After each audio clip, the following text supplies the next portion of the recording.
নমস্কার বন্ধুরা, প্রতিদিন ব্যাকরণ চর্চায় মাইন্ড বার্ডের পক্ষ থেকে তোমাদের সকলকে স্বাগত।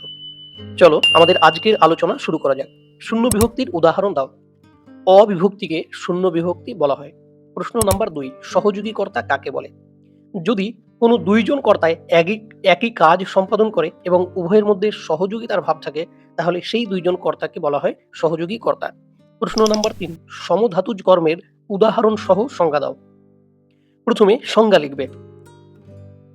বাক্যের ক্রিয়াপদ যে ধাতু থেকে নিষ্পন্ন হয়, সেই ধাতু থেকে নিষ্পন্ন কোনো পদ যদি সেই বাক্যের কর্মপদ হয়, তাহলে সেই কর্মপদকে সমধাতুজ কর্মপদ বলে।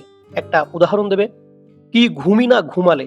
এখানে দেখো, ঘুমালে এই ক্রিয়াপদটা যে ধাতু থেকে নিষ্পন্ন হয়েছে, ঘুম ও সেই ধাতু থেকে নিষ্পন্ন হয়েছে, তাই ঘুম এখানে সমধাতুজ কর্মের উদাহরণ। প্রশ্ন নাম্বার 4, কর্ণের বিপসার সংজ্ঞা সহ উদাহরণ দাও। কোনো বাক্যে করণ সম্পর্ক পরপর দুইবার ব্যবহৃত হলে তাকে করণের বিপসা বলা হয়। একটা উদাহরণ দিয়ে বলবে, ফুলে ফুলে সুরভিত। এখানে ফুলে ফুলে এই পদ দুটির নিচে রেখা চিহ্নিত করে দেবে, তাহলেই করণের বিপসার উদাহরণ হয়ে গেল। প্রশ্ন নাম্বার 5, বিভক্তি ও নির্দেশকের একটি পার্থক্য লেখো। বিভক্তির কাজ হচ্ছে শব্দকে পদে পরিণত করা, আর নির্দেশকের কাজ হচ্ছে মূল শব্দ বা পদের সংখ্যাকে নির্দেশ করে দেওয়া। প্রশ্ন নাম্বার 6, দুটি সহচর শব্দের দ্বন্দ্ব সমাসের উদাহরণ দাও। এখানে প্রথমে সহচর শব্দটা কি এটা একটু তোমাদের জেনে নিতে হবে। সহচর শব্দের অর্থ হচ্ছে একত্রে বিচরণকারী সঙ্গী বা সাথী। তাহলে দেখো, এবার খুব সহজেই তোমরা উদাহরণ পেয়ে যাবে। মা বাবা সমান সমান মা ও বাবা। আর একটা বলা যেতে পারে জায়া ও দম্পতি। তারপরের প্রশ্ন দেখো, উপমান ও উপমিত কর্মধারয় সমাসের একটি পার্থক্য লেখো।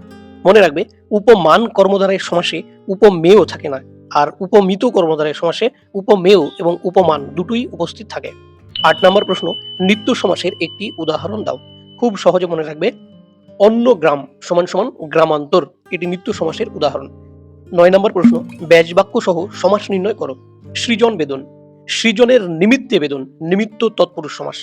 অলপ সমাস কি, উদাহরণ দাও। ও গায়ে হলুদ, ও গায়ে হলুদ দেওয়া হয় যে অনুষ্ঠানে। আজকের ভিডিও এই পর্যন্ত।